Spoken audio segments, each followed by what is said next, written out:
technology isn't this completely independent aspect that developed outside of humans. It's like we as humans develop technology, and in a lot of ways, technology is an expression of whatever we want it to be. It can be the most beautiful parts of human nature, or it could also be the ugliest parts of human nature. Yeah. And I think especially in the NFT space, we're seeing both of those play out very, very loudly. Maybe the latter play out more loudly.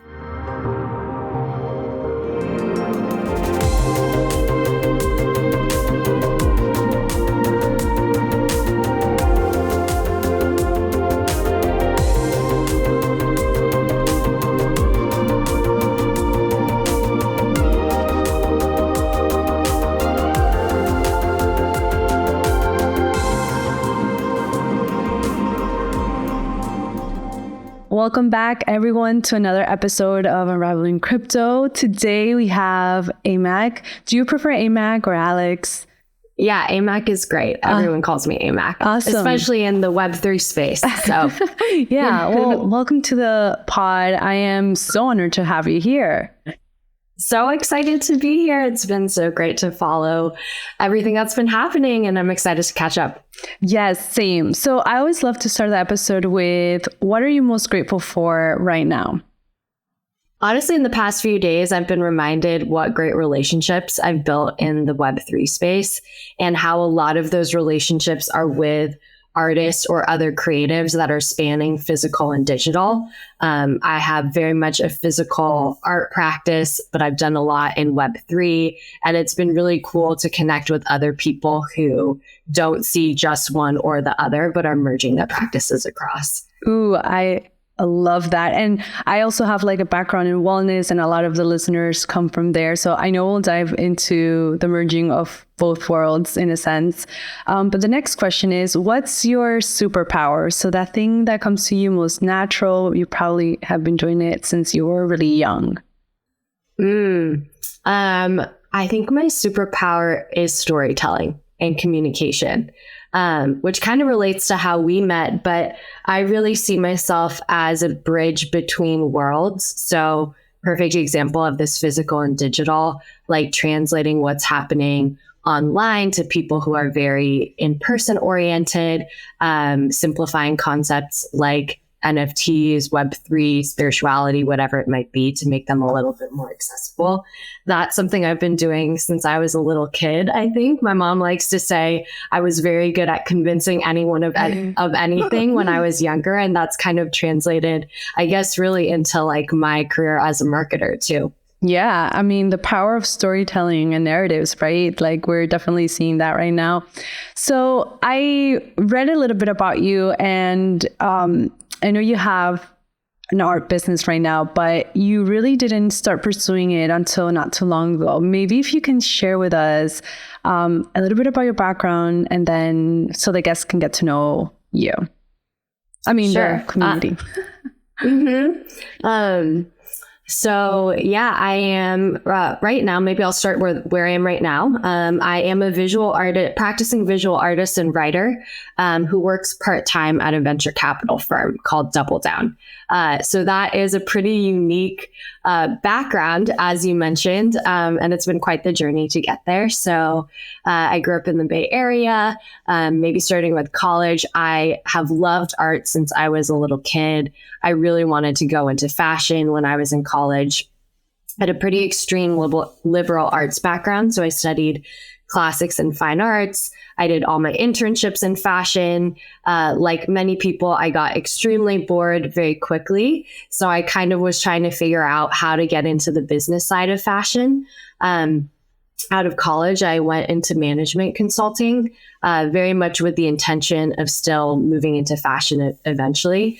And maybe to date myself, when I exited college was when the first wave of direct-to-consumer fashion startups were being founded. So Bonobos, Warby Parker, like the first wave of selling clothes on the internet was happening. And I was like right in the middle of that. It was super exciting to me. I mean, it's crazy to talk about now where like this was 2011. It was like a wild idea to buy clothes online and not try them on. And now we know, like 10 years later, a little over 10 years later, everyone's buying clothes on the internet. It's like the normal. The internet, it's the normal. But it was really different at the time. But I was bought into it and I found it really exciting. So I was an early employee at M. Lafleur and then an early employee at Everlane. So I was really kind of in the middle of the direct-to-consumer fashion world. In a lot of ways, I thought I wanted to start my own company. So I went to business school with the intention of founding some sort of fashion company coming out of it. Kind of in parallel to that, personally, I went through a whole journey with my own mental health and wellness. I struggled with depression pretty severely in my 20s, and it came to a head when I was in business school. So the short version of the story is I ended up kind of moving into mental health startups. So my last full-time role was as head of brand strategy marketing at a company called Two Chairs based in San Francisco. So Two Chairs is kind of like One Medical for therapy. We opened physical therapy clinics and made it easy for people to basically like onboard into therapy. So Two Chairs, I believe right now, is the biggest out-of-network mental health provider in the San Francisco Bay Area. So I was leading basically everything that touched the client there. And my job was really to make therapy more approachable to people. And therapy was something that I started going to in 2013. So it's been 10 years, which is kind of crazy, right? Like today, everyone, especially millennial women, Gen Z women, are in therapy. But in 2013, no one was talking about it. It was really taboo. Yeah, for sure. And really taboo.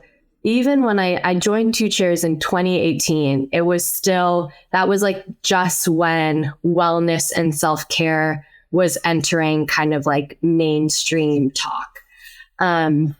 So kind of to get all the way back, every role I took in my career was more and more creative. So I was moving into more explicitly brand and marketing roles. At Two Chairs, I literally designed all the clinics. So I did the interior design, the layout. I was managing the creative team. And every role I took didn't feel quite creative enough. So I kind of had this, I was taking art classes on the side, painting, but not really showing anyone. And I left that job at Two Chairs February 2020, not realizing we were about to enter a multi-year global pandemic. Yeah. I was supposed to travel for 6 months. I got trapped in my apartment in San Francisco and I started painting every day. So I started my art Instagram, sold a painting, sold another painting. By the end of that year, all the chatter on Clubhouse was in NFTs. I had kind of spent my career right on the edge, kind of like on the leading edge of every big consumer movement. So direct-to-consumer wellness. So NFTs felt like a really exciting thing to dive into. So I minted my first NFT January or February 2021. Which was very early by some standards, late by other standards. Oh my God, yeah. You never know where you stand. And I kind of came in as a traditional artist, like as someone with a physical painting practice in the NFT space. And then kind of in parallel to that, Mags, who leads Double Down, was my classmate in business school. So we had known each other for a long time. I was kind of on the operating side of these brands. Mags was on the investment side. So we were always kind of casually exchanging notes of what companies we thought were interesting, what marketing strategies we thought were interesting.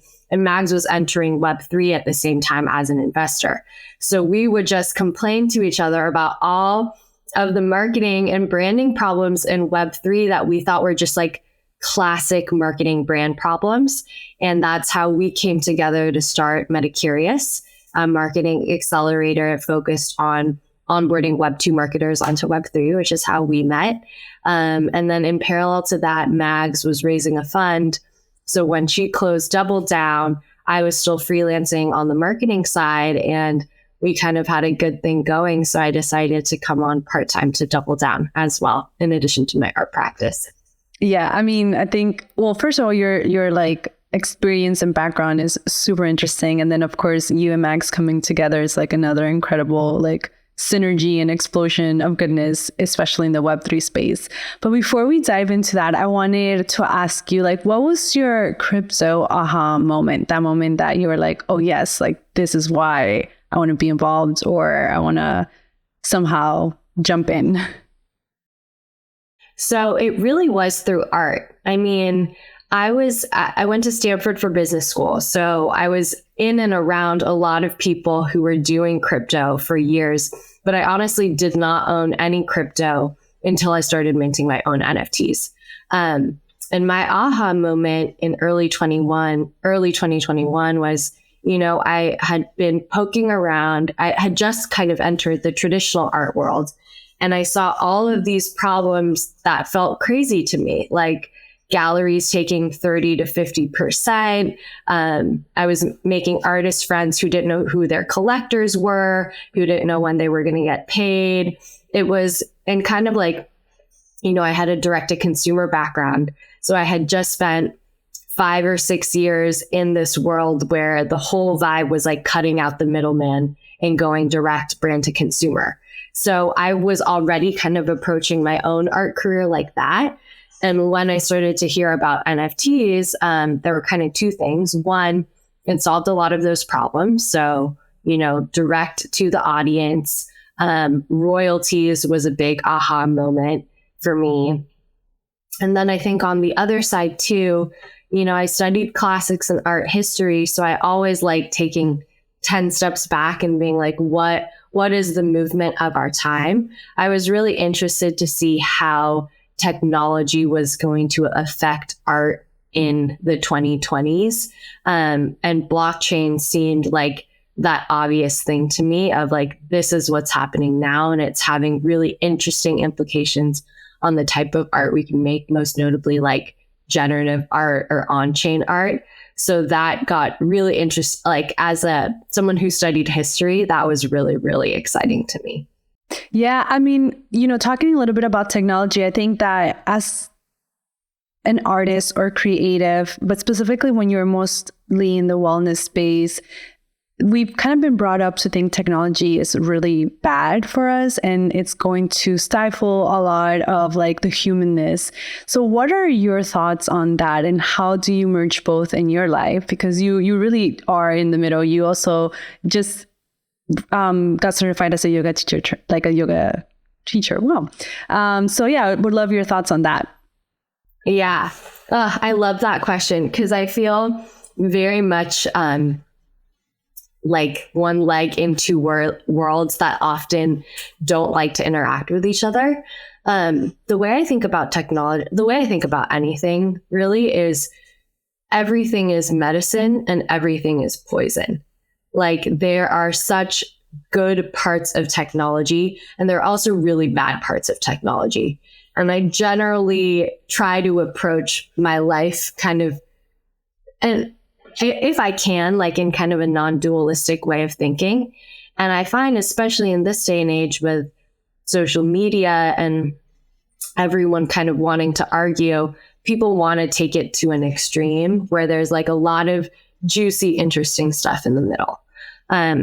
So from kind of getting into like wellness and technology, it's like NFTs are a perfect example of what brought me into NFTs was all the promise and empowerment for artists. So things like royalties, lack of gatekeepers, owning your own kind of destiny. And I think a lot of those pieces still stand. On the negative side, right, we've seen with NFTs like greed, all of this flipping, kind of like cutting out the artist completely and taking it into a pure kind of financial component. For me, that's like the poison side, but the medicine side still stands. So that's the way I kind of think about it. It's like technology isn't this completely independent aspect that developed outside of humans. It's like we as humans develop technology, and in a lot of ways, technology is an expression of whatever we want it to be. It can be the most beautiful parts of human nature, or it could also be the ugliest parts of human nature. And I think especially in the NFT space, we're seeing both of those play out very, very loudly, maybe the latter playing out more loudly recently. Yeah. And I think, like you said, the storytelling, and since it's so new to the technology, most people are going to be skeptics and are like, especially if you're looking from the outside in. But I really appreciated the way that you described it, because I don't think many of us see technology as like an expression of like who we are really. It's rather like it's this external thing and like it's really bad, or, you know, there's good things. And now we're seeing AI, you know, being part of like, you know, democratized in a sense, and everybody's using it, which is another really big boom in the space of technology and where we're going. Yeah, I think all of these things, I mean, I don't know if this is a hot take, but all of these things are basically mirrors. Like we put these out into the world, and then the ugliest parts of humanity are being shown at us. And that is not because of technology. Technology is just enabling the expression of something that's already there. And I think like us as a community, like especially the Web3 or crypto community, really has some hard conversations we have to have with ourselves about facing some of those things. Ooh, yeah, definite hot take for here. So let's get into Metacurious. You briefly touched upon it. I would love maybe you share a little bit more about where Metacurious is at and what you're looking forward to do.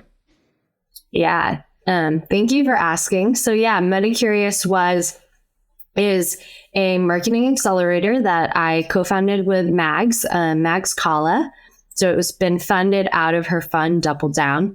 So the vision of Metacurious when we started was basically, we were in the Web3 space. We already loved the Web3 space, and we saw a lack of operators, especially a lack of operators across the board, especially 2 years ago.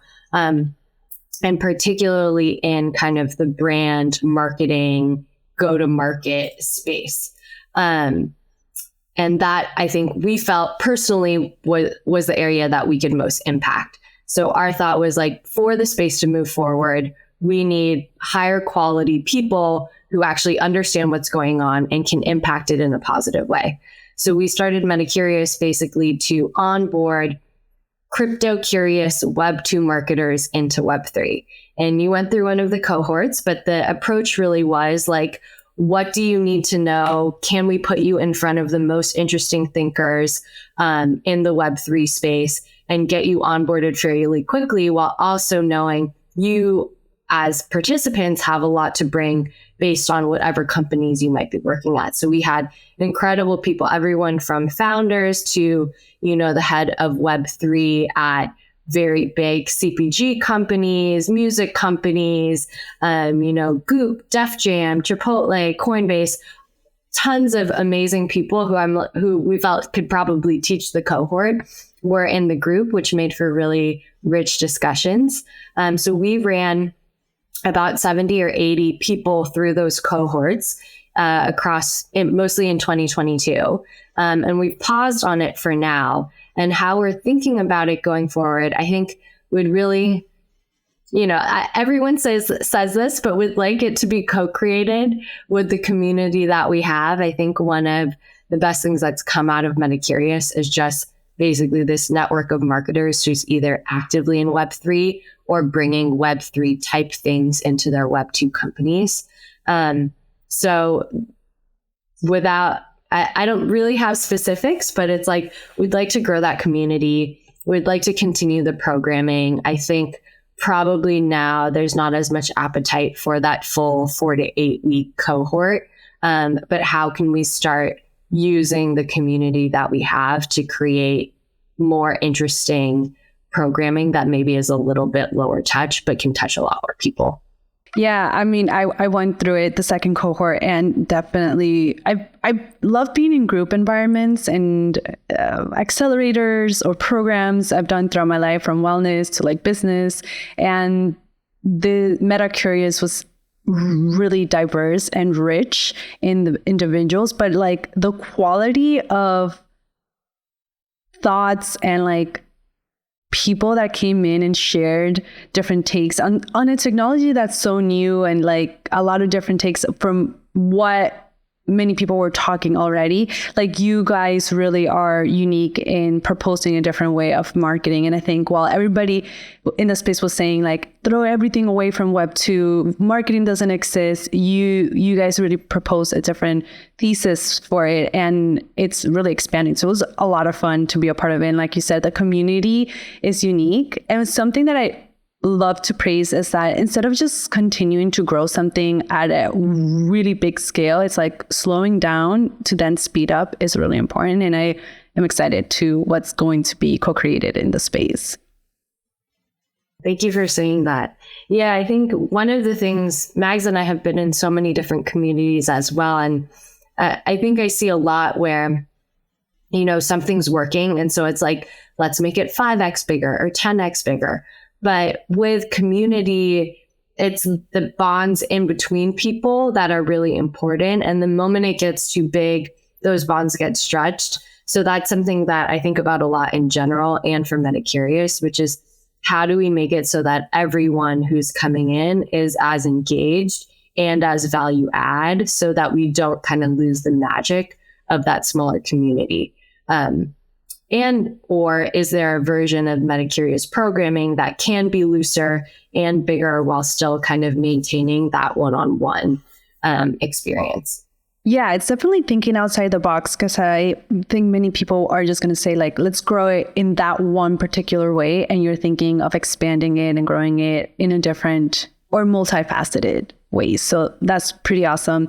I love to get into Double Down. What are you currently doing there? What's exciting you about Double Down right now? Yeah. So at Double Down, I'm an operating partner at Double Down, which is kind of a combination right now of like head of platform and operating support.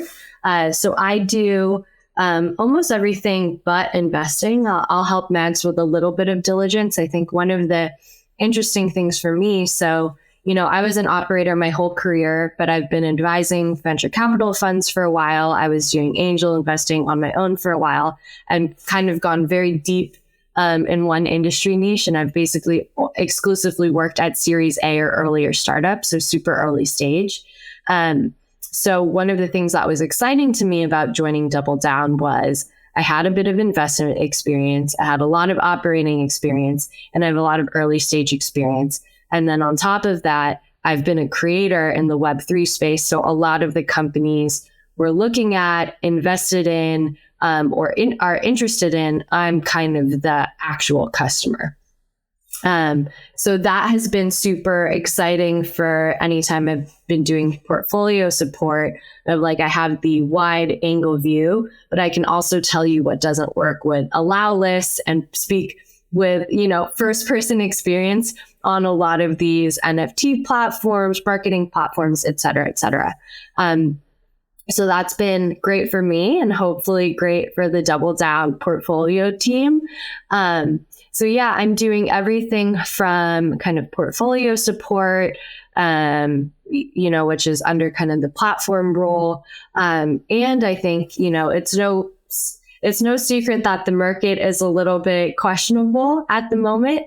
So one of the nice things is we've had the luxury of being able to think more at the firm level of what our kind of strategy and differentiation is. So like, what do we want the Double Down brand to be, which is obviously something that Mags is so strong at. What do we want programming to be outside of just our portfolio companies? Kind of what is that like brand marketing, go-to-market look like at the firm level? So I'm also supporting with that.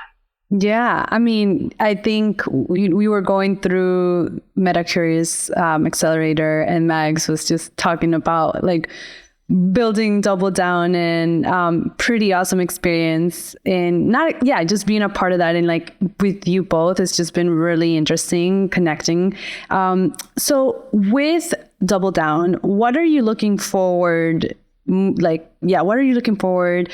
What's like the main, I guess, area that you see that's stuck in the Web3 space that you're looking to solve or looking to find solutions for?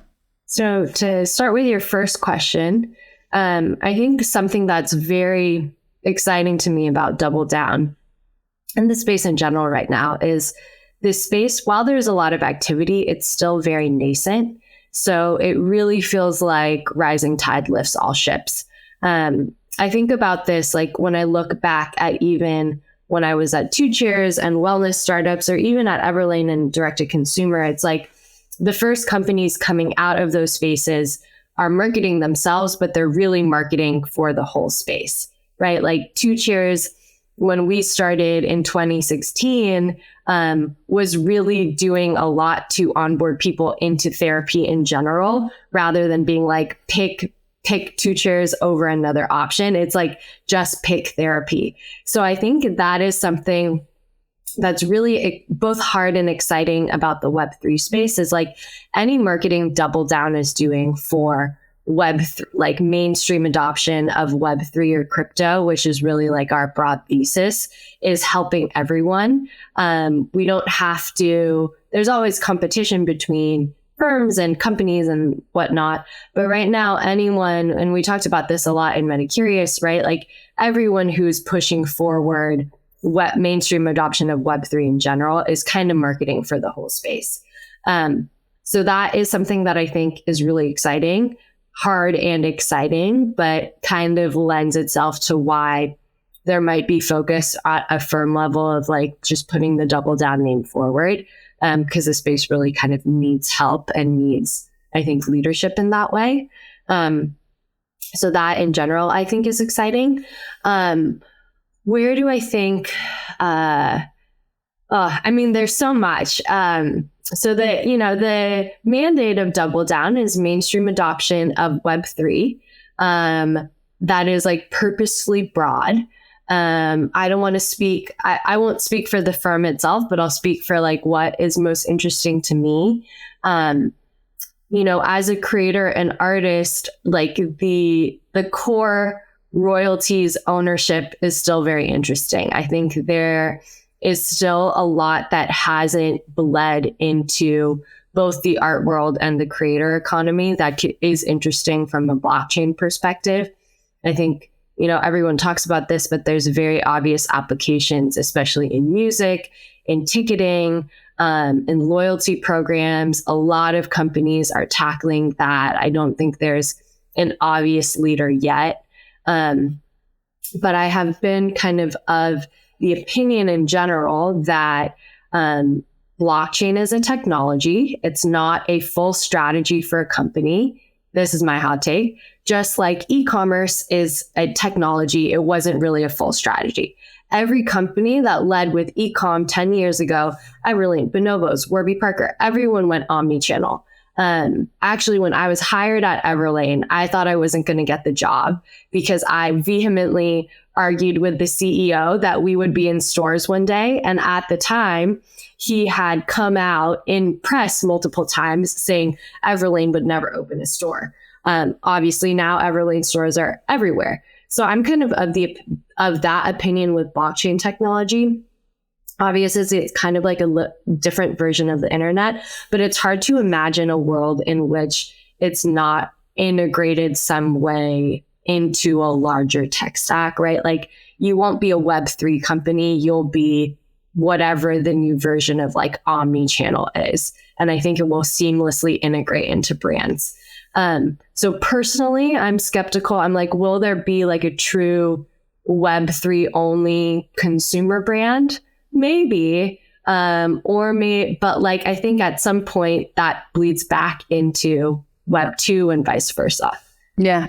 Learning from history too, I think many people look into Web3 and NFTs also specifically as the solution to everything. And I think you hit it on the nail right there. I'd love to maybe close off with the question about NFTs, because I think a lot of the community from the outside too only see NFTs as PFPs and kind of this way of making lots of money. Maybe share a little bit about your experience with NFTs and maybe a few hot takes of where you think it's going to go in the future. I guess I've been in the NFT space for over 2 years. So when I started was pre-PFP, 4 or 5 months before Bored Apes launched. I was on this like high horse of not buying any PFPs. And I now know I saw all of those PFPs mint and I opted out of minting any of them. So probably more to my financial detriment. I think NFTs, so I'll kind of speak to it how I've thought about it in my own practice. You know, I've gone through every version of like minting an image of a painting, trying to do digital only art.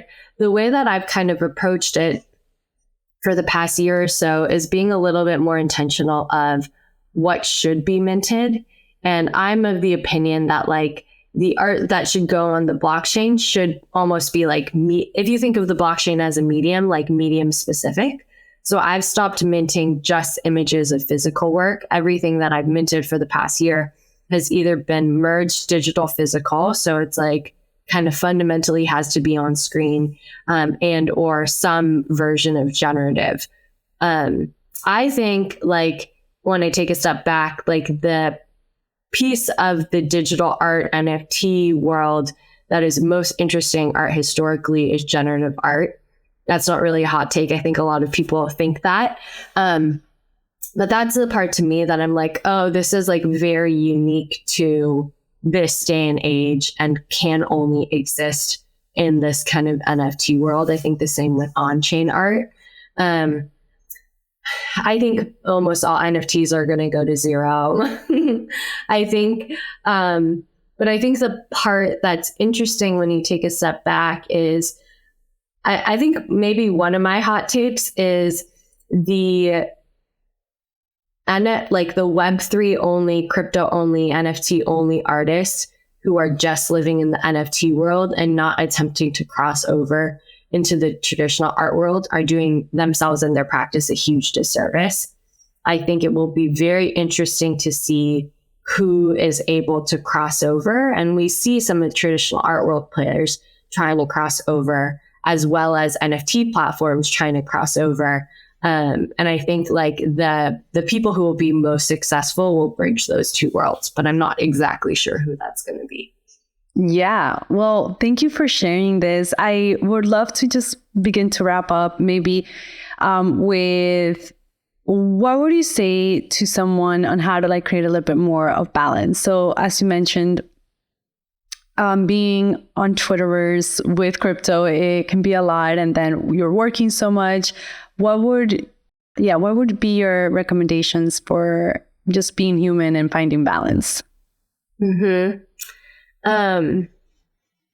So the thing that helps me the most is I think about it as expanding my aperture. Like anytime I feel too stressed, I realize I'm looking at too small of a lens, right? It's like, oh, I don't have balance today, or I don't have balance this week. When I zoom out and look at the past month or the past year, it actually is a lot more balanced. And I find that helps, especially in the NFT space. It's like everything is going to keep going, but it's also going to still be there if you take a step back. So it's like just setting yourself up for the long run rather than a sprint, I think is really important. And when you take a step back, often that's enough to give you the perspective of being like, oh, it's actually okay if I miss this drop or don't mint something, etc. Yeah, I love that. And I think it's like a sweet reminder to kind of like tune into yourself and, you know, sometimes the external world and the deadlines and what we need to do can really be overwhelming. I love to close the episode with what I call a lightning round, which is a series of questions that I ask you and you answer as quickly as possible. Okay, great. Okay, ready? Yes. Okay, your go-to drink? Honestly, water with lemon. Ooh. Your favorite book? Ooh, The Unbearable Lightness of Being by Milan Kundera. Ooh. One thing you cannot stand? Like pressure. Yeah. It's like pressuring someone to do something they don't want to do. One piece of advice you want to share with the world right now? If you don't take yourself out of the wave will just carry you away. Love that. So what do you value most right now? Balance, resting. Favorite place on earth? Probably El Nido in the Philippines, which is where my family's from. Yeah. And last question, what do you love most about yourself? I love my resilience. Amac, thank you so much for taking the time and chatting and letting me pick your brain. I know everyone's going to absolutely love this episode. But yeah, thank you. Thank you so much. It was really a delight. Yeah, if you love this episode, it would mean a lot to subscribe, like, share, retweet, so we can keep growing. I hope everyone has a beautiful day. Thanks so much.